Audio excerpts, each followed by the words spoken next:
नमस्कार, स्वागत है आप सभी का आपके ऑफिशियल यूट्यूब चैनल गुरुजी स्पेशल क्लासेस में। मैं हूं निमाई साना, आपके समक्ष उपस्थित हूं साइकोलॉजी विषय वस्तु को लेकर। स्टूडेंट्स, आज की क्लास में हम डिस्कस करने वाले हैं शिक्षण अधिगम के सिद्धांत टॉपिक पर बेस्ड प्रैक्टिस सेट थर्ड के बारे में। जैसे कि आप सब जानते हैं कि हम लास्ट क्लासेस में प्रैक्टिस सेट 2 को सॉल्व कर चुके थे, जिसमें हमने लगभग 10 प्रश्नों को सॉल्व किए हैं। 11 से लेकर 20 तक सभी प्रश्नों को सॉल्व किए हैं।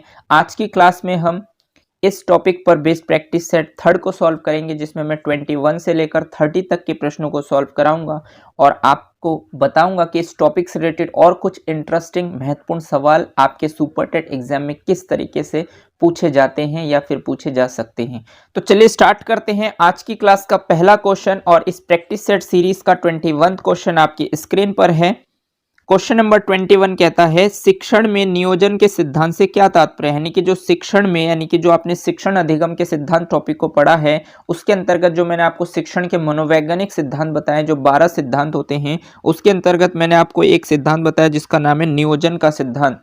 तो शिक्षण में नियोजन के सिद्धांत से क्या तात्पर्य है आपको बताना है। ऑप्शन फर्स्ट कहता है पाठ योजना का निर्माण करना। ऑप्शन सेकंड कहता है सहायक सामग्री का क्रमबद्ध उपयोग करना। ऑप्शन थर्ड कहता है केवल ए। और ऑप्शन फोर्थ कहता है ए और बी दोनों।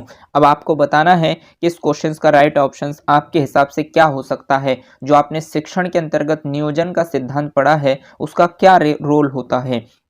तो इसमें नियोजन का मतलब होता है कि आप किसी भी चीज को समायोजित करते हैं, यानी एडजस्टमेंट करते हैं। आप हर चीज को समेटते हैं और अपने तरीके से उन पाठ्य वस्तुओं को बच्चों के सामने प्रस्तुत करते हैं। वो तरीका आपका नियोजन कहलाता है। तो नियोजन के सिद्धांत के अंतर्गत आप क्या करते हैं, आप पाठ योजना का निर्माण करते हैं। बिल्कुल सही बात है, यानी कि पाठ योजना जब आप चैप्टर को पढ़ते हैं, जिसको आपको कक्षा में पढ़ाना होता है, उस टॉपिक को जब आप पढ़ते हैं, तो उस टॉपिक को पूरा का पूरा आप नहीं बताते, बल्कि उस टॉपिक से रिलेटेड आप प्रॉपर नोट्स बनाते हैं और उनकी जो महत्वपूर्ण पॉइंट होते हैं, जिसके बारे में आप बच्चों से डिस्कशन करते हैं। फॉर एग्जांपल के लिए, जैसे स्टूडेंट्स, मैं अभी आपके सामने जो कंटेंट आपको प्रस्तुत करता हूं, आपको भी पता है कि जो हम सुपर टेट से रिलेटेड शिक्षण अधिगम के सिद्धांत टॉपिक पढ़ रहे हैं, इस पर डीएलएड फर्स्ट सेमेस्टर में आपके पास पूरी किताब है जिसका नाम है अधिगम के सिद्धांत। अब आप पूरी किताब को तो नहीं पढ़ सकते, क्योंकि अगर पूरी किताब को मैं आपको पढ़ाने जाऊं तो हो सकता है कि आपका लगभग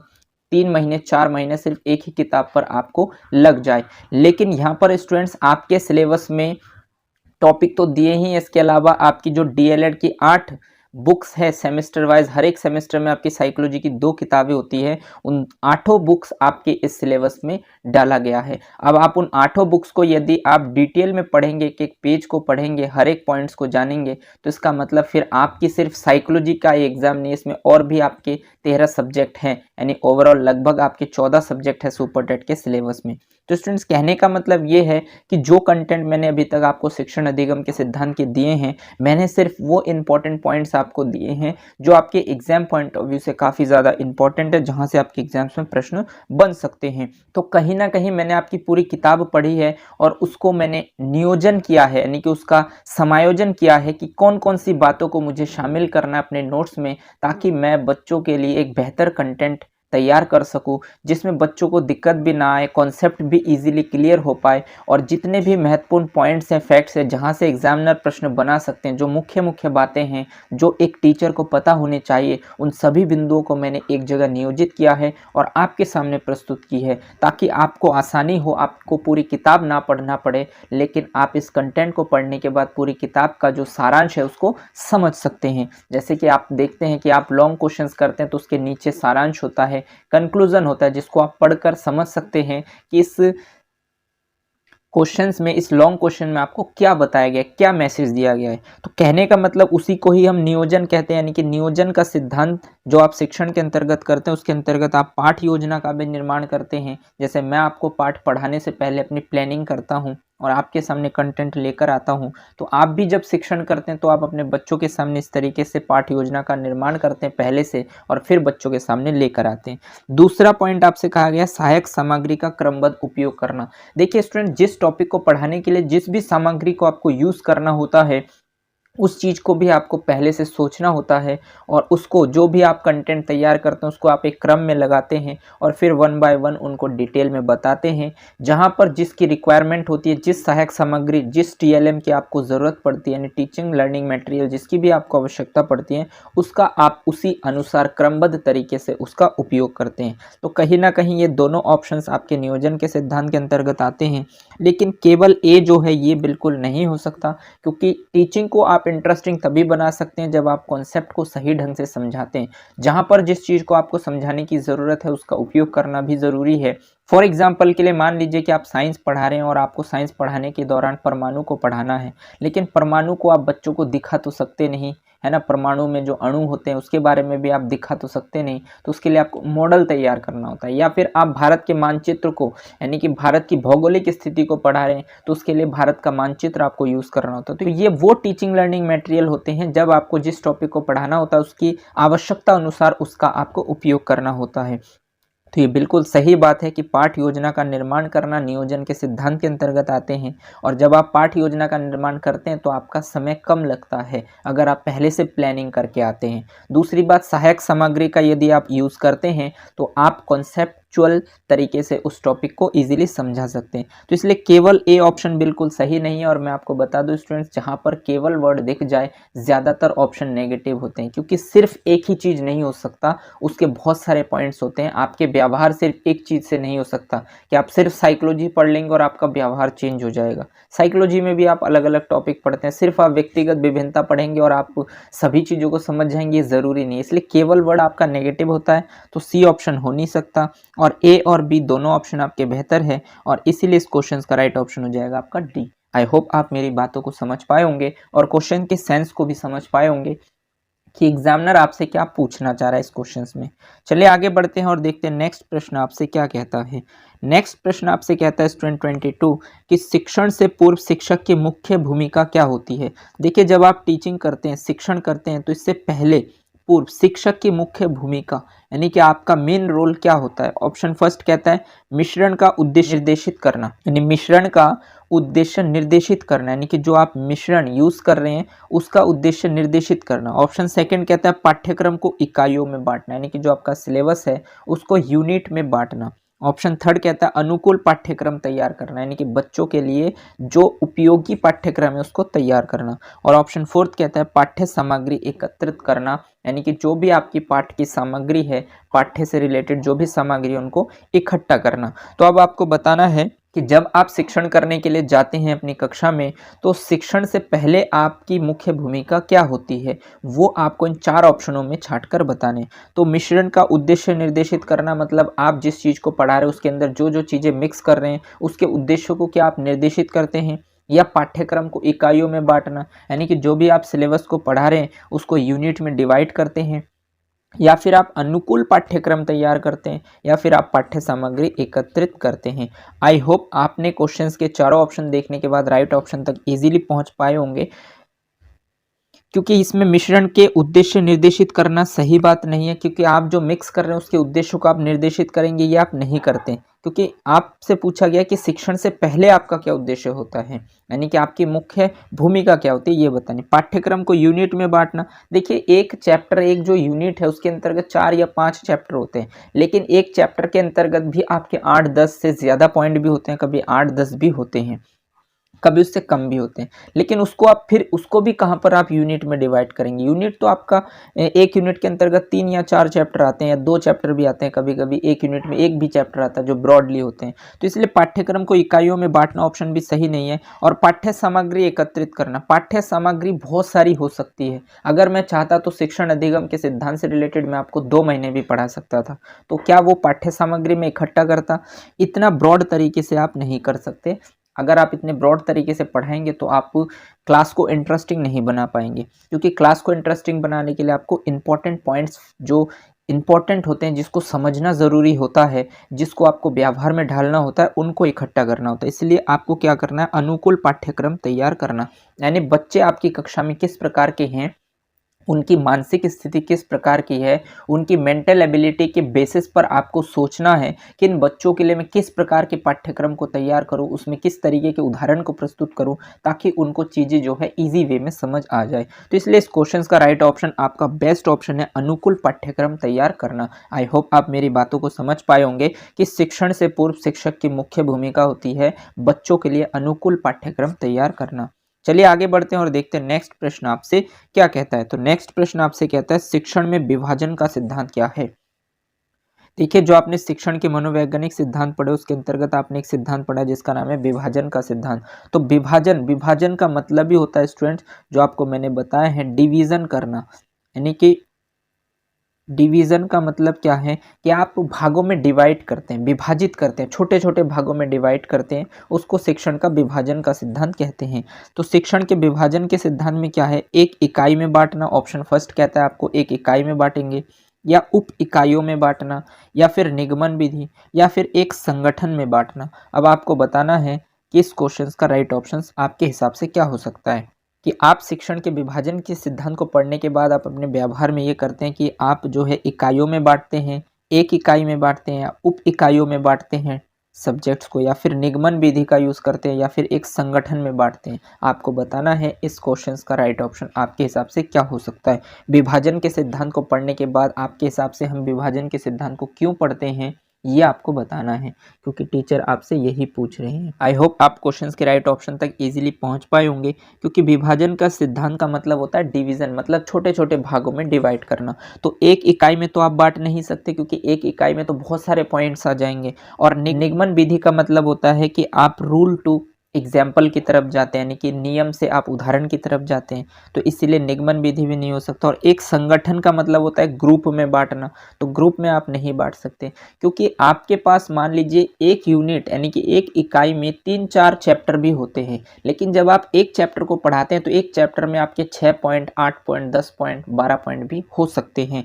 तो उनको आप क्या कर सकते हैं, उप इकाइयों में बांट सकते हैं। फॉर एग्जाम्पल के लिए मैंने आपको जो टॉपिक कराया शिक्षण अधिगम के सिद्धांत, तो इसके अंतर्गत मैंने सबसे पहले आपको शिक्षण अधिगम प्रक्रिया के बारे में बताया, फिर शिक्षण अधिगम की विशेषताओं के बारे में बताया, फिर मैंने आपको शिक्षण अधिगम के सामान्य सिद्धांत बताए जिनको वर्तमान में शिक्षण सूत्र कहा जाता है, फिर उन शिक्षण सूत्र में कितने शिक्षण सूत्र आपके आते हैं जो आपको पढ़ने होते हैं उनके बारे में बताया। उसके बाद मैंने आपको शिक्षण के मनोवैज्ञानिक सिद्धांत बताए, जिसके अंतर्गत मैंने लगभग आपको 12 सिद्धांत बताए। तो मेरा कहने का मतलब यह है कि मैंने इस टॉपिक को पढ़ाने के लिए मैंने बहुत सारे उप इकाइयों में मैंने उसको बांटा है, एक इकाई में मैंने नहीं बांटा है। तो इसलिए इस क्वेश्चन का राइट ऑप्शन आपका बचता है बी, क्योंकि एक संगठन में भी आप बांट नहीं सकते। सारी चीज़ों को मिक्सअप करके अगर मैं आपको समझाता तो शायद आपको बातें समझ नहीं आती, हौच पौच हो जाता। तो इसीलिए एक संगठन में नहीं बांट सकते, एक इकाई में भी नहीं बांट सकते, क्योंकि एक इकाई में तो बटा हुआ है, बट आपको कॉन्सेप्ट को अपनी कक्षा में पढ़ाने के लिए आप एक दिन में तो एक पूरी चैप्टर को नहीं समझा सकते, इसलिए एक इकाई में भी नहीं बांट सकते। और निगमन विधि ऑप्शन को पूरा करने के लिए आपको दिया गया, इसका कोई रोल नहीं है। तो बचा हुआ ऑप्शन आपका बी है जो इस क्वेश्चन का राइट है। आई होप आप मेरी बातों को समझ पा रहे होंगे और क्वेश्चंस को भी समझ पा रहे होंगे कि एग्जामिनर का माइंडसेट क्या है। स्टूडेंट्स यहाँ पर देखिए, जो प्रश्न के 4 ऑप्शन होते हैं मैं आपसे डिटेल में इसलिए बात करता हूँ, ज़रूरी ये नहीं है कि यहाँ पर आपके मैं 10 क्वेश्चन सॉल्व करा रहा हूँ। ज़रूरी ये है कि मैं आपको ये रियलाइज़ करा रहा हूँ कि माइंडसेट जो एग्जामिनर का है प्रश्नों को बनाते हुए, जो 4 ऑप्शन उसने रखे हैं, तो उन 4 ऑप्शनों में आपको बेस्ट ऑप्शन कैसे छांटना है। क्योंकि अगर एग्जामिनर व्यावहारिक रूप से, क्योंकि ऐसा तो नहीं है कि आपके प्रीवियस ईयर के क्वेश्चन ही आपके एग्जाम्स में पूछे जाएंगे, ऐसा ज़रूरी नहीं है, ठीक है। बहुत कम पूछे जाते हैं प्रीवियस ईयर के क्वेश्चंस, और ना ही आपके किसी प्रैक्टिस सेट के क्वेश्चंस सीधे सीधे पेपर में पूछे जाएंगे। जो भी प्रश्न होंगे वो एग्जामिनर बनाएंगे। ज़्यादातर चांसेस होते हैं कि 5 से 7% प्रश्न आपके प्रीवियस ईयर उठाए जाते हैं, लेकिन उसी पैटर्न पर एग्जामिनर नए प्रश्न बनाते हैं। अब नए प्रश्न जब एग्जामिनर बनाएंगे तो उनके माइंडसेट को पकड़ने के लिए आपको ऐसे प्रश्नों को डिटेल में देखना होगा, और उनके चारों ऑप्शनों में बेस्ट ऑप्शन ये क्यों है, ऐसा क्यों हो सकता है, इन बातों को समझना ज़रूरी है। यहाँ पर आपको सिर्फ क्वेश्चन प्रैक्टिस करने से आपको क्वेश्चन नहीं आएगा, क्वेश्चन को समझना ज़रूरी है कि जो हमने टॉपिक पढ़ा है उनसे रिलेटेड प्रश्न कैसे बन सकते हैं। देखिए, इस समय यूट्यूब पर बहुत सारे ऐसे चैनल हैं, ज़्यादातर चैनल ऐसे हैं जो लोगों को गुमराह करते हैं। बहुत ऐसे चैनल भी हैं जो बिल्कुल ऑथेंटिक होते हैं, सही ढंग से आपको डायरेक्शन देते हैं, जो प्रोफेशनल टीचर होते हैं, जो बच्चों के साथ गलत नहीं करना चाहते, जो बच्चों को सही मार्ग दिखाना चाहते हैं। एक अध्यापक का रोल होता है बच्चों को सही डायरेक्शन दिखाना। तो बहुत सारे ऐसे अध्यापक हैं जो अपने काम को बड़ी ईमानदारी से करते हैं, और ज़्यादातर आपको ऐसे टीचर देखने को मिलेंगे जिनको कुछ नहीं पता होता। सिर्फ क्वेश्चंस, बुक आपको पता है मार्केट में बहुत सारे पब्लिकेशंस की बुक है, क्वेश्चन आपके सामने होंगे, ठीक, क्वेश्चन के आंसर भी आपके सामने होंगे, उसके बारे में कुछ डिटेल में भी बताएंगे, लेकिन चारों ऑप्शंस के बारे में आपको डिटेल में कहीं पर किसी किताब में नहीं बताया जाएगा। ये स्टूडेंट्स आप तभी बता सकते हैं जब आप लंबे समय से विषय को पढ़ते हैं, बार बार अभ्यास करते हैं, समझते हैं, अंडरस्टैंडिंग वे में समझते हैं, तभी जाके आप इस तरीके से बता पाते हैं। ज़्यादातर मैंने देखा है कि इस समय जो है सुपर टेट से रिलेटेड बहुत सारे ऐसे चैनल हैं जो प्रैक्टिस सेट सॉल्व करा रहे हैं। क्या करा रहे हैं? Daily 100 question. एक बात बताइए, आप 100 क्वेश्चन सॉल्व करेंगे, क्या उन 100 के 100 क्वेश्चंस आपको ध्यान रहेंगे? जो टीचर आपको पढ़ा रहे हैं, यदि उनमें उनसे भी आप प्रश्न करेंगे, उन 100 में से एक प्रश्न, तो हो सकता है कि वो सही ढंग से उसका आंसर ना दे पाए, क्योंकि उन्हें वो पहले से उसको देखते हैं, उसके बाद उसको आपको बताते हैं। ऐसा तो नहीं है कि वो खुद से क्वेश्चंस बनाकर लेकर आते हैं आपके पास, या इतने बड़े ज्ञानी तो है नहीं, क्योंकि जिसके पास नॉलेज होता है वो आपको समझाने की कोशिश करता है, उनका फोकस समझाने की तरफ होता है। और यहाँ पर तो आपके एक क्वेश्चन देंगे, उसके 4 ऑप्शन बताएंगे, और 4 ऑप्शन में आपको बताएंगे इस क्वेश्चन का राइट ऑप्शन बी है और आगे बढ़ो। तो इससे क्या होता है? इससे पता चलता है कि ना तो टीचर के पास नॉलेज है, क्योंकि जब टीचर के पास नॉलेज होता है तो वो एक्सप्लेन करते हैं, आपको समझाने की कोशिश करते हैं। यहाँ पे टीचर ने देखा पहले क्वेश्चन का आंसर बी है तो इसका भी बी है। ऐसे तो बुक में बहुत सारे प्रश्न ऐसे भी होते हैं जो आपके गलत ऑप्शन, कभी कभी मिसप्रिंट हो जाता है, क्वेश्चंस का राइट ऑप्शन होता है बी, लेकिन बुक में छपा हुआ होता है सी। लेकिन ऐसे टीचर क्या करते हैं, वो गलत ऑप्शन जो सी है क्वेश्चंस का, उसी को ही बताकर चले जाएंगे, क्योंकि उनको पता नहीं है वास्तव में इसका राइट ऑप्शन क्या हो सकता है। तो स्टूडेंट्स, इस तरीके से जो है आप लोगों को गुमराह किया जा रहा है, ठीक है। आपने भी देखा होगा चीज़ों को। मेरा कहने का मतलब, मैं आपको ये नहीं बता रहा हूँ कि आप मेरे ही चैनल को फॉलो कीजिए या मुझसे ही पढ़िए। आप समझ सकते हैं क्योंकि आप एक अध्यापक हैं। हो सकता है कि आप मेरे से उम्र में बड़े भी हों, हो सकता है कि आप मेरे एज के भी हों, और हो सकते हैं मेरे से आप जूनियर भी हों। लेकिन मेरा कहने का मतलब, आप इस समय समझदार हैं, क्योंकि जब आप ग्रेजुएशन और फिर डीएलएड या फिर आप बीएड करते हैं तो प्रॉपर लगभग आप 24-25 साल के तो अवश्य होते ही हैं, ठीक। तो आप मैच्योर तो बिल्कुल हो चुके हैं, परिपक्व हो चुके हैं। आप समझ सकते हैं चीज़ों को कि कौन आपको सही डायरेक्शन दे रहा है और कौन आपको गलत डायरेक्शन दे रहा है। तो मेरा कहने का मतलब, आप कोई भी सब्जेक्ट्स की तैयारी कर रहे हैं, उस सब्जेक्ट्स के कॉन्सेप्ट को पढ़िए, उसको समझिए, उस पर बेस्ड प्रैक्टिस लगाइए, ना कि ऐसे टीचरों के भरोसे में रहिए जो सिर्फ आपको क्वेश्चंस करा रहे। कंटेंट के नाम पे आपको बताया जाता है कि हम आपको कंटेंट देंगे बहुत बढ़िया, ठीक है, स्टार्टिंग से जीरो से लेकर शिखर तक हम आपको बताएंगे, लेकिन वहीं पर आकर बताते क्या है, बस क्वेश्चंस प्रैक्टिस करा देते। क्वेश्चन प्रैक्टिस भी नहीं कराते, सिर्फ क्वेश्चंस आपको बताते हैं। ऐसे तो आपके पास बहुत सारे बुक्स होंगे, आप सुपर टेट की मार्केट में जाइए, 4-5 पब्लिकेशंस आपको देखने को मिलेंगे। आपको यूथ वालों का मिल जाएगा, अरिहंत का मिल जाएगा, एग्जाम कार्ड का मिल जाएगा, और भी बहुत सारे पब्लिकेशंस होते हैं, ठीक है। तो इनसे आपको फ़ायदा नहीं है, आपको कॉन्सेप्ट को समझना और उस पर बेस्ड प्रैक्टिस सेट लगाना, ताकि आपका कॉन्सेप्ट क्लियर हो सके। तो इसलिए मैं थोड़ा सा समय आपका ज़्यादा लेता हूँ कि मैं आपको क्वेश्चंस के चारों ऑप्शनों को डिफाइन करता हूं, क्योंकि मैं समझता हूं कि जितना ज़्यादा आप इस तरीके से पढ़ेंगे, आपका कॉन्सेप्ट क्लियर होगा। सिर्फ ये नहीं कि आप प्रश्नों को सॉल्व करें, आप प्रश्नों को सॉल्व करके आपका माइंड सेटअप क्लियर होगा कि क्यों इस प्रश्न को पूछा गया एग्जामिनर के द्वारा, और पूछा गया तो क्वेश्चंस के ऑप्शंस को कैसे उन्होंने चूज करके रखा, ताकि बच्चे उसमें कन्फ्यूज हो पाए। आई होप आपको मैंने जो भी अभी तक बताया उन बातों को समझ पा रहे होंगे और गुमराह ना हो आप, इसलिए मैं आपको इन सब चीज़ों के बारे में बता रहा हूँ कि आप एक सही वे में ऑथेंटिक तैयारी करें, ताकि आप अपने लक्ष्य तक इजीली पहुंच पाए। चलिए आगे बढ़ते हैं और देखते हैं नेक्स्ट प्रश्न आपसे क्या कहता है। तो नेक्स्ट प्रश्न आपसे पूछता है स्टूडेंट्स, छात्रों को पढ़ाए गए पाठ को दोहराने का अवसर देना किस सिद्धांत के अंतर्गत आता है? यानी कि छात्रों को पढ़ाए गए पाठ को दोहराने का अवसर देना, यानी जो आपने पाठ पढ़ाए हैं उनको जब आप दोहराने का अवसर देते हैं तो किस सिद्धांत के अंतर्गत आता है? ऑप्शन फर्स्ट कहता है शिक्षण का सूत्र है, ऑप्शन सेकंड कहता है संश्लेषणात्मक विधि है, ऑप्शन थर्ड कहता है निगमन विधि है, और ऑप्शन फोर्थ कहता है पुनरावृत्ति आवृत्ति है। तो आपको बताना है कि जब आप छात्रों को पढ़ाए गए पाठ को दोहराने का अवसर देते हैं, यानी कि जब आप बच्चों को कहते हैं कि आप रिवाइज कीजिए, तो किस सिद्धांत के अंतर्गत आते हैं? क्या ये सिद्धांत शिक्षण का सूत्र है, क्या ये सिद्धांत संश्लेषणात्मक विधि है, क्या ये सिद्धांत निगमन विधि है, या क्या ये सिद्धांत पुनरावृत्ति आवृत्ति है?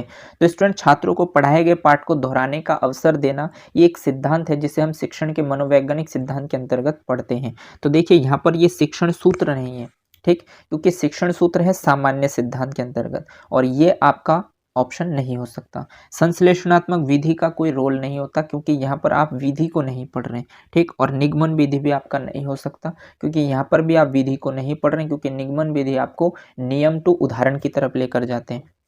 संश्लेषणात्मक विधि में आप क्या करते हैं, आप सभी चीज़ों को एक जगह कलेक्ट करते हैं, एक क्रम में सजाते हैं, जिसको हम संश्लेषण कहते हैं। तो संश्लेषणात्मक विधि का यहाँ पर कहीं रोल नहीं है, निगमन विधि का कोई रोल नहीं है, और शिक्षण का सूत्र ये जो है मनोवैज्ञानिक सिद्धांत नहीं, ये सामान्य सिद्धांत है, यानी कि छोटी छोटी टेक्निक्स हैं जिनको आपको फॉलो करना होता है। बट जब आप छात्रों को पढ़ाए गए पाठ को दोहराने का अवसर देते हैं तो इसको आपको मैंने शिक्षण के मनोवैज्ञानिक सिद्धांत के अंतर्गत बताया है कि पुनरावृत्ति का सिद्धांत, यानी कि जब आप बातों को बार बार रिवाइज करते हैं, रिपीट करते हैं, तो उसका सिद्धांत, यानी जितना ज़्यादा आप अभ्यास करेंगे उतना ही आपका वो टॉपिक क्या होगा, दृढ़ होगा। तो इसलिए इस क्वेश्चन का राइट ऑप्शन बचता है आपका पुनरावृत्ति आवृत्ति, यानी डी इस क्वेश्चन का राइट ऑप्शन होगा। और मैंने आपको शिक्षण के मनोवैज्ञानिक सिद्धांत के अंतर्गत पुनरावृत्ति सिद्धांत को भी डिटेल में बताया है और आप समझ सकते हैं जब आप आज के समय में जो भी आपका फेवरेट विषय है, जिसको आपको बहुत अच्छा लगता है या जिसमें आप ये फील करते हैं कि इस टॉपिक में, इस सब्जेक्ट्स में मेरे पूरे मार्क्स आने ही निश्चित है, आपका सब्जेक्ट है वो, आप सुपर टेटमोस्ट सब्जेक्ट्स में हो सकता है आपका हिंदी सब्जेक्ट बेस्ट हो या मैथ्स हो या फिर इंग्लिश हो, जिसमें आप ये फील करते हैं कि आपके इस सब्जेक्ट्स में पूरे मार्क्स आएंगे और पूरे नहीं आएंगे तो एक या आधा नंबर ही कट सकता है, एक आध नंबर ही कट सकते हैं, यानी मैक्सिमम मार्क्स आपके जिस सब्जेक्ट्स में आते हैं वो आपके फेवरेट सब्जेक्ट है। तो ऐसा वो सब्जेक्ट क्यों है, इसके पीछे का रीज़न मैं आपको बता दूँ, क्योंकि उस सब्जेक्ट को आपने अपने जीवन में सबसे ज़्यादा समय दिया है और सबसे ज़्यादा समय देने की वजह से, बार बार रिवाइज करने की वजह से, हो सकता है आप किसी स्कूल में पढ़ाते हैं तो उसमें आपने एक सब्जेक्ट्स पढ़ाते हैं तो उस सब्जेक्ट्स पर आपका फोकस, यानी आपने उसमें ज़्यादा अभ्यास किया है, तो ज़्यादा अभ्यास करने की वजह से वो सब्जेक्ट्स आपके रेंज में आता है, इसलिए आपको कॉन्फिडेंस मिलता है कि इस सब्जेक्ट्स में मुझे पूरे मार्क्स मिलेंगे। तो कहीं ना कहीं वो आपके अभ्यास बार बार होने की वजह से वो आज के समय में वो आपका फेवरेट विषय है। तो इसलिए स्टूडेंट छात्रों को जब आप पढ़ाई गई चीज़ों को दोहराने का अवसर देते हैं तो वो एक पुनरावृत्ति के सिद्धांत के अंतर्गत आते हैं, जो मैंने आपको इस सिद्धांत के अंतर्गत डिटेल में बताया है। आई होप आप क्वेश्चंस के राइट ऑप्शन तक इजीली पहुंच पाए होंगे और ये क्वेश्चंस आपको क्लियर हो पाए होगा। चलिए आगे बढ़ते हैं और देखते हैं नेक्स्ट प्रश्न आपसे क्या कहता है। तो नेक्स्ट प्रश्न आपसे कहता है शिक्षण सूत्र क्या होते हैं। देखिए शिक्षण सूत्र क्या होते हैं, यानी कि जो टीचिंग मैगजीम्स होते हैं ये क्या होते हैं, ये आपको बताना है। ऑप्शन फर्स्ट कहता है अनुभवी शिक्षक, ऑप्शन सेकंड कहता है शिक्षाविद, ऑप्शन थर्ड कहता है मनोवैज्ञानिक अनुभव और ऑप्शन फोर्थ कहता है ये सभी। तो आपको बताने हैं कि शिक्षण सूत्र क्या होते हैं। देखिए स्टूडेंट, शिक्षण सूत्र जो है वो कामेनियस और हर्बर्ट स्पेंसर के द्वारा शिक्षण के कुछ सामान्य सिद्धांत दिए गए, यानी कि शिक्षण जब आप टीचिंग करते हैं तो उससे रिलेटेड कुछ सामान्य नियम आपको बताए गए हैं जिनको एज अ टीचर आपको फॉलो करना चाहिए। यदि आप करेंगे तो आपका जो शिक्षण है वो प्रभावी हो पाएगा। तो इसलिए आपको शिक्षण के सामान्य सिद्धांत दिए गए हैं जिसको वर्तमान समय में हम शिक्षण सूत्र के नाम से जानते हैं। तो ये कहीं ना कहीं जो ये शिक्षण के जो छोटे छोटे टेक्निक्स यानी जो फॉर्मूलेस दिए गए हैं ये किसके द्वारा दिए गए, जो शिक्षक काफ़ी लंबे समय से शिक्षण कर रहे हैं और उन्होंने अपने अनुभव से सीखा है कि हम कैसे क्लास को इंटरेस्टिंग बना सकते हैं। तो कहीं ना कहीं अनुभवी शिक्षक होते हैं वो। दूसरी बात ये जो शिक्षाविद होते हैं, यानी कि जो शिक्षाविद होते हैं, यानी कि जो शिक्षा शास्त्री होते हैं, वो कहीं ना कहीं जो है अपने जीवन में काफ़ी लंबे समय से 20 साल 25 साल 30 साल तक एजुकेशन के फील्ड में होते हैं, टीचिंग करते हैं। उसके बाद वो प्रिंसिपल्स बनते हैं या अपनी कोई किताब शिक्षा से रिलेटेड लिखते हैं। तो ऐसे जो प्रोफेसर होते हैं, जो पीएचडी होल्डर होते हैं, उनको हम शिक्षाविद कहते हैं, जो एजुकेशन सिस्टम में चेंजेस करते हैं, टेक्निक्स को, नए नए टेक्निक्स को इंक्लूड करते हैं, अपनी जो पर्सनल एक्सपीरियंसेस जो अपने जीवन में उन्होंने सीखा है शिक्षण के दौरान, उनको बेहतर बनाने के लिए वो अपने योगदान देते हैं शिक्षा के क्षेत्र में, उनको हम शिक्षाविद कहते हैं। तो कहीं ना कहीं ये काफ़ी ज़्यादा अनुभवी होते हैं। दूसरा होता है मनोवैज्ञानिक अनुभव, तीसरा है आपका मनोवैज्ञानिक अनुभव। तो मनोवैज्ञानिक अनुभव देखिए स्टूडेंट, जो आप ये एज अ टीचर जब आप बीएड या डीएलएड करते हैं तो इसके अंतर्गत आप बहुत सारे साइकोलॉजिस्ट को पढ़ते हैं। इसके पीछे का रीज़न क्या है कि आप उनकी बताई गई टेक्निक्स को आप अपने जीवन में फॉलो करें, उनको यूज़ करें। इसलिए आप ये सभी मनोवैज्ञानिक जैसे आपके थॉर्नडाइक साहब हो गए, आईपी पावलोव, बीएफ स्किनर, आपके मैक्स वर्दीमर यानी गेस्टाल्टवादी, और भी जितने भी जॉन डेवी, हर्बर्ट स्पेंसर, इन सभी को, या आप सूक्ष्म शिक्षण पढ़ते हैं तो ड्वाइट एलन को पढ़ते हैं, ठीक है, DW एलन को पढ़ते हैं, भारत में अगर बात करें DD तिवारी को आप पढ़ते हैं। तो कहने का मतलब मेरा ये है कि जो भी आप मनोवैज्ञानिक अनुभव जो मनोवैज्ञानिकों को पढ़ते हैं, उनके जो अपने एक्सपीरियंसेस उन्होंने अपनी थ्योरीज में शेयर की है, जिनको आप पढ़ रहे हैं, इसको पढ़कर आप अपने व्यवहार में चेंजेस कर रहे हैं। तो कहीं ना कहीं ये सभी क्या है, ये सभी शिक्षण सूत्र के अंतर्गत आते हैं। इन सबको पढ़ने का एक ही मकसद होता है कि आपको टीचिंग के कुछ जो फॉर्मूलेज या नियम हैं वो आपको पता चल जाए, ताकि आपके व्यवहार में परिवर्तन हो और आप एक बेहतर अध्यापक की तरह शिक्षण प्रक्रिया को करें। तो कहीं ना कहीं ये तीनों ऑप्शन A, B और C तीनों ही राइट ऑप्शन हैं जो शिक्षण सूत्र के अंतर्गत आते हैं। इसलिए इस क्वेश्चन का राइट ऑप्शन है आपका D, ये सभी। तो शिक्षण सूत्र क्या होते हैं? तो शिक्षण सूत्र अनुभवी शिक्षक होते हैं, शिक्षाविद होते हैं और मनोवैज्ञानिक अनुभव होते हैं। आई होप आपने भी क्वेश्चन के राइट ऑप्शन इजीली लगा लिए होंगे। चलिए आगे बढ़ते हैं और देखते हैं नेक्स्ट प्रश्न आपसे क्या कहता है। तो नेक्स्ट प्रश्न आपसे कहता है स्टूडेंट्स 26, ज्ञात से अज्ञात की ओर शिक्षण सूत्र किस तथ्य पर आधारित है? देखिए, ज्ञात से अज्ञात की ओर जो शिक्षण सूत्र है वो किस तथ्य पर आधारित है, ये आपको बताना है। ऑप्शन फर्स्ट है विश्लेषण विधि पर, ऑप्शन सेकंड है संश्लेषणात्मक विधि पर, ऑप्शन थर्ड है मनोवैज्ञानिक विधि पर और ऑप्शन फोर्थ है शिक्षण विधि पर। देखिए, जो ज्ञात से अज्ञात की ओर शिक्षण सूत्र है ये किस तथ्य पर आधारित है, यानी कि इसको आप कब पढ़ते हैं, किसके अंतर्गत पढ़ते हैं? क्या आप ज्ञात से अज्ञात की ओर विश्लेषण विधि के अंतर्गत पढ़ते हैं, या संश्लेषणात्मक विधि के अंतर्गत पढ़ते हैं, या मनोवैज्ञानिक विधि के अंतर्गत पढ़ते हैं, या फिर शिक्षण विधि के अंतर्गत पढ़ते हैं? तो स्टूडेंट्स, ना तो आप इसे विश्लेषण विधि के अंतर्गत पढ़ते हैं, ना ही आप इसे संश्लेषणात्मक विधि के अंतर्गत पढ़ते हैं, और ना ही इसे आप शिक्षण विधि के अंतर्गत पढ़ते हैं, क्योंकि ये कहीं ना कहीं जो है मनोवैज्ञानिक विधि है। मनोवैज्ञानिक के अंतर्गत सभी चीज़ें आपके सम्मिलित हो जाएंगी, चाहे आपकी शिक्षण की जितनी भी विधियां आप पढ़ते हैं, या संश्लेषणात्मक विधि या फिर विश्लेषणात्मक विधि, ये सभी शिक्षण विधि हैं। और ये जो तीनों ऑप्शन है आपके, ये तीनों आपके मनोवैज्ञानिक विधि के अंतर्गत आते हैं। इसलिए इस क्वेश्चन का राइट ऑप्शन हो जाएगा आपका मनोवैज्ञानिक विधि। कि ज्ञात से अज्ञात की ओर जो शिक्षण सूत्र है वो किस तथ्य पर आधारित है, तो कहीं ना कहीं ये मनोवैज्ञानिक विधि ही है। अगर आप ऑप्शन में जाएंगे तो शिक्षण विधि के अंतर्गत आप जितने भी शिक्षण विधि पढ़ते हैं, अभी तक आपने पढ़े हैं लास्ट क्लासेस के माध्यम से, वो सभी शिक्षण विधि के अंतर्गत आते हैं। और ये जितने भी टॉपिक आप पढ़ते हैं अपने सुपर टेट के दौरान, ये सभी के सभी मनोवैज्ञानिक विधि के अंतर्गत आते हैं। इसलिए इस क्वेश्चन का राइट ऑप्शन हो जाएगा आपका मनोवैज्ञानिक विधि। आई होप आप क्वेश्चन को समझ पा रहे होंगे और एग्जामिनर के माइंड सेटअप को भी समझ पा रहे होंगे। चलिए आगे बढ़ते हैं और देखते हैं नेक्स्ट प्रश्न आपसे क्या कहता है। तो नेक्स्ट प्रश्न आपसे कहता है 27, पूर्ण से अंश की ओर किस शिक्षण सूत्र पर आधारित है? देखिए, पूर्ण से अंश की ओर जो शिक्षण सूत्र होते हैं ये किस शिक्षण सूत्र पर आधारित है, ये आपको बताना है। ऑप्शन फर्स्ट कहता है वर्टन सूत्र पर, ऑप्शन सेकंड कहता है हर्बर्ट स्पेंसर सूत्र पर, ऑप्शन थर्ड कहता है स्किनर सूत्र पर और ऑप्शन फोर्थ कहता है गेस्टाल्टवादी सूत्र पर। देखिए, पूर्ण से अंश की ओर जो ये शिक्षण सूत्र है, इसको मैंने आपको शिक्षण सूत्र के अंतर्गत जो 11 शिक्षण सूत्र होते हैं उसमें मैंने आपको एक शिक्षण सूत्र पढ़ाया जिसका नाम है पूर्ण से अंश की ओर। और उसमें मैंने आपको बताया था कि जो पूर्ण से अंश की ओर शिक्षण सूत्र है ये किन के द्वारा दिया गया। कौन कहते हैं कि आपको सबसे पहले कंप्लीट चीज़ों के बारे में पढ़ना होता है और उसके बाद उसके छोटे छोटे भागों की तरफ डिवाइड करके पढ़ना होता है। या फिर किन्होंने एग्जाम्पल दिया था कि आप अगर किसी भी पेड़ को देखते हैं तो आप सबसे पहले उसको पूर्ण रूप से देखते हैं, पूरा पेड़ देखते हैं, उसके बाद उस पेड़ के अन्य भागों को यानी कि उनकी शाखाओं के बारे में डिटेल में उनको देखते हैं। तो कहने का मतलब पूर्ण से जब आप अंश की तरफ आते हैं, या फिर आप जो ये साइकोलॉजी पढ़ रहे हैं, तो कोई भी विषय पढ़ रहे हैं, तो आपको विषय को पढ़ने से पहले आपको पूरा सिलेबस देखना होता है कि पूर्ण चीज़ें देखनी होती है कि आपको सिलेबस में क्या दिया गया है और उस सिलेबस के कौन कौन से भाग आप कर सकते हैं, उनके अनुसार आप 1 बाय 1 उन भागों को कंप्लीट करते हैं और एक दिन आप सारी चीज़ों को कंप्लीट कर लेते हैं। पूर्ण से अंश की ओर जो शिक्षण सूत्र है स्टूडेंट्स आपको दिया गया है। जब मैंने आपको इस टॉपिक को पढ़ाया तब मैंने आपको डिटेल में बताया था कि यहाँ से प्रश्न कैसे बन सकते हैं, और वहीं से आपसे सीधा सीधा प्रश्न पूछा गया है कि पूर्ण से अंश की ओर जो शिक्षण सूत्र है ये गेस्टाल्टवादी पर आधारित है, इसलिए इसको गेस्टाल्टवादी सूत्र हम मानते हैं।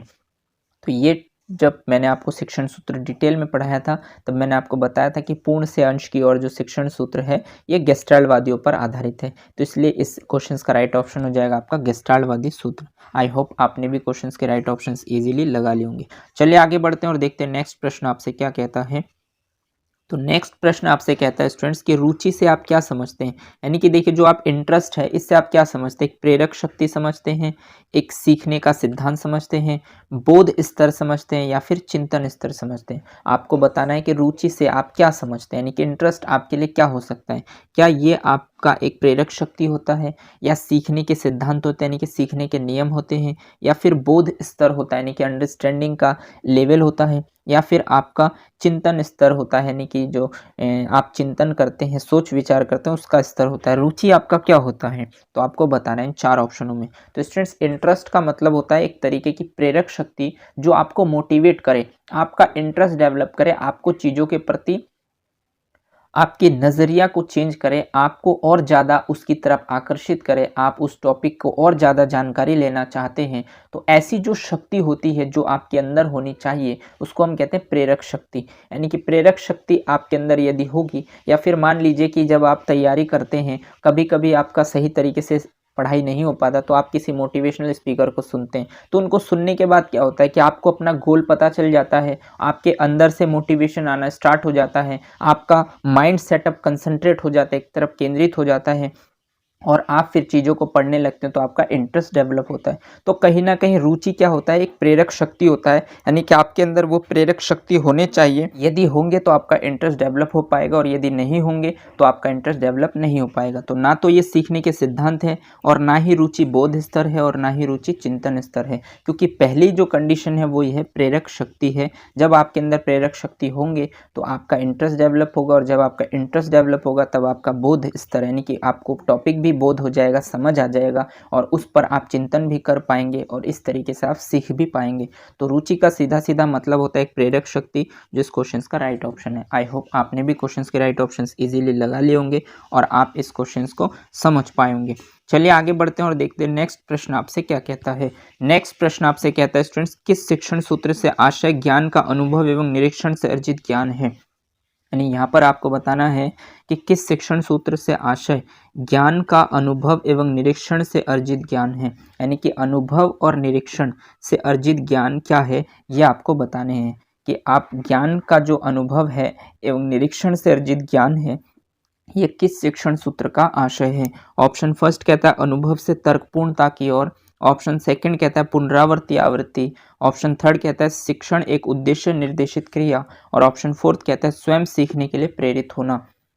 आपको बताना है कि किस शिक्षण सूत्र से आशय ज्ञान का अनुभव एवं निरीक्षण से अर्जित ज्ञान है। यानी कि कौन सा शिक्षण सूत्र आपको बताता है कि आप अपने अनुभव से एवं निरीक्षण से ज्ञान को अर्जित कर सकते हैं। तो ये आपको बताना है इन चारों ऑप्शनों में आपके हिसाब से कौन सा ऐसा ऑप्शन होता है जो इस शिक्षण सूत्र का अर्थ बताता है। तो स्टूडेंट्स, अनुभव और निरीक्षण से अर्जित जो ज्ञान यानी कि अनुभव की बात हो रही है, तो यहाँ पर होता है अनुभव से तर्कपूर्णता की ओर, जो इस क्वेश्चन का राइट ऑप्शन है। क्योंकि पुनरावृत्ति आवृत्ति का मतलब होता है चीजों को आप बार बार दोहराने से आप सीखते हैं, तो इसलिए अनुभव का तो यहाँ पर कोई रोल नहीं होता, क्योंकि यहाँ पर आप जितना ज़्यादा अभ्यास करते हैं। शिक्षण एक उद्देश्य निर्देशित क्रिया यानी कि शिक्षण के अंतर्गत आप उद्देश्य निर्देशित करते हैं, यहाँ पर भी अनुभव और निरीक्षण का कोई मतलब नहीं है। और स्वयं सीखने के लिए प्रेरित होना, ये आपका रुचि का सिद्धांत होता है। तो कहने का मतलब यहाँ पर आपसे सीधा सीधा पूछा गया है कि किस शिक्षण सूत्र से आशय ज्ञान का अनुभव एवं निरीक्षण से अर्जित ज्ञान है। यानी कि ज्ञान आप अनुभव और निरीक्षण से कब अर्जित करते हैं, तो वो करते हैं आप अनुभव से तर्कपूर्णता की ओर। इसलिए इस क्वेश्चन का राइट ऑप्शन हो जाएगा आपका ए, कि अनुभव से तर्कपूर्णता की ओर जो ज्ञान है वो अनुभव एवं निरीक्षण से अर्जित ज्ञान है। तो इसलिए ये शिक्षण सूत्र अनुभव से तर्कपूर्णता की ओर का आशय है। आई होप आपने भी क्वेश्चन के राइट ऑप्शन इजीली लगा लिए होंगे, और ये प्रश्न भी आपको इजीली क्लियर हो पाया होगा। चलिए नेक्स्ट क्वेश्चन पर आगे बढ़ते हैं और देखते हैं नेक्स्ट और इस क्लास का लास्ट क्वेश्चन, 30वां क्वेश्चन आपके लिए क्या है। तो 30 क्वेश्चन में आपसे पूछा गया शिक्षण के प्रमुख स्तर कौन से हैं। यानी कि जो शिक्षण है इसके प्रमुख स्तर कौन से हैं, इसके प्रमुख स्तर आपको बताने हैं। ऑप्शन फर्स्ट कहता है स्मृति स्तर, ऑप्शन सेकंड कहता है बोध स्तर, ऑप्शन थर्ड कहता है चिंतन स्तर, और ऑप्शन फोर्थ कहता है ये सभी। तो आपको बताने हैं कि जब आप शिक्षण करते हैं तो उसके प्रमुख स्तर क्या होते हैं, यानी कि इसके प्रमुख स्तर, मुख्य स्तर कौन से हैं, ये आपको बताना है। तो स्टूडेंट्स, जब आप शिक्षण करते हैं तो उसके अंतर्गत आपका स्मृति स्तर होना चाहिए, ठीक, आपका बोध स्तर होना चाहिए। यानी कि शिक्षण के दौरान जो भी चीज़ें आप बच्चों को बताएं या आप बताने के लिए जा रहे हैं, तो आपको चीज़ें पहले से पता होनी चाहिए, आपको भी समझ आनी चाहिए। जब आपको स्वयं समझ आएगी तभी आप बच्चों को समझा पाएंगे, तो वो कहीं ना कहीं बोध स्तर पर डिपेंड होना चाहिए। आपको वो चीज़ें ध्यान होनी चाहिए कि मुझे कौन से उदाहरण बच्चों के सामने प्रस्तुत करने हैं जिनको बच्चे इजीली ध्यान रख सकते हैं। तो इसके लिए आपको स्मृति स्तर भी होने चाहिए। और उसके बाद जब आप कॉन्सेप्ट को क्लियर कर दे तो बच्चों का उस कॉन्सेप्ट से रिलेट करते हुए उनका चिंतन स्तर यानी कि उनका जो चिंतन है, मानसिक चिंतन है, वो भी डेवलप हो सके, यानी कि उनके चिंतन स्तर, उनकी जो माइंडसेट है उसको भी आप आगे बढ़ा सके, वो सोच विचार कर सके। जो आप टॉपिक समझा रहे हैं उनसे रिलेटेड जब उनको बोध हो जाए तो उनसे रिलेटेड वो कुछ नए विचार को सोच सके, यानी कि उनका वो चिंतन स्तर भी डेवलप हो। तो ये तीनों के तीनों स्तर जो है वो शिक्षण के प्रमुख स्तर के अंतर्गत आते हैं, इसलिए इस क्वेश्चन का राइट ऑप्शन हो जाएगा आपका डी, ये सभी। आई होप आप क्वेश्चंस के राइट ऑप्शंस को इजीली समझ पाए होंगे कि शिक्षण के प्रमुख स्तर के अंतर्गत जब आप शिक्षण करते हैं, एक अध्यापक को स्मृति स्तर होना ज़रूरी है, उस अध्यापक का बोध स्तर का भी होना ज़रूरी है, क्योंकि जब अध्यापक को बोध होगा तभी वो चीज़ों को समझा पाएंगे, और उस अध्यापक का भी चिंतन स्तर सही होना चाहिए, तभी आप शिक्षण को कंप्लीट कर सकते हो। और जब आप शिक्षण करेंगे और उत्तम शिक्षण करेंगे तो उत्तम शिक्षण का मतलब है कि आपके बच्चों को जो आप कॉन्सेप्ट मैसेज दे रहे हैं वो इजीली क्लियर हो पाए। तो जब बच्चे को क्लियर तभी हो पाएंगे जब उनका स्मृति स्तर भी हाई होगा, उनका बोध स्तर भी उनका बोध स्तर भी डेवलप हो पाएगा, यानी उन्हें कॉन्सेप्ट बोध हो पाएगा, समझ आ पाएगा, और बोध आएगा तभी वो नए चीज़ों पर विचार कर पाएंगे, यानी चिंतन स्तर भी उनका डेवलप होना चाहिए। तो तीनों के तीनों स्तर जो है वो शिक्षण के प्रमुख स्तर के अंतर्गत आते हैं, इसलिए इस क्वेश्चन का राइट ऑप्शन हो जाएगा आपका ये सभी। आई होप आपको यहाँ तक सभी पॉइंट्स क्लियर हो पाए होंगे। जो भी प्रश्न मैंने अभी तक आपको बताए हैं 21 से लेकर 30 तक, वो सभी 10 प्रश्न आपको ईजिली क्लियर हो पाए होंगे। आशा करता हूँ कि यहाँ तक जो भी मैंने आपको बातें बताई वो सभी आप समझ पाए होंगे। यदि आपको किसी भी प्रश्न से रिलेटेड, किसी भी ऑप्शन से रिलेटेड कोई भी डाउट्स है तो आप मुझे कमेंट सेक्शन में कमेंट कर सकते हैं। मैं कोशिश करूँगा कि आपके डाउट्स को क्लियर करूँ। आज के लिए बस इतना ही। अगर आपको ये क्लास अच्छी लगी हो तो इसे लाइक कीजिए, अपने दोस्तों के साथ शेयर कीजिए, और अगर आपने चैनल को सब्सक्राइब नहीं किया है तो चैनल को सब्सक्राइब कर लीजिए, बेल आइकन को भी प्रेस कर दीजिए, ताकि इसी तरीके के बेनिफिशियल वीडियो जब भी मैं आपके लिए लाऊं तो आपको टाइम टू टाइम नोटिफिकेशन मिलते रहें। धन्यवाद। जय हिंद।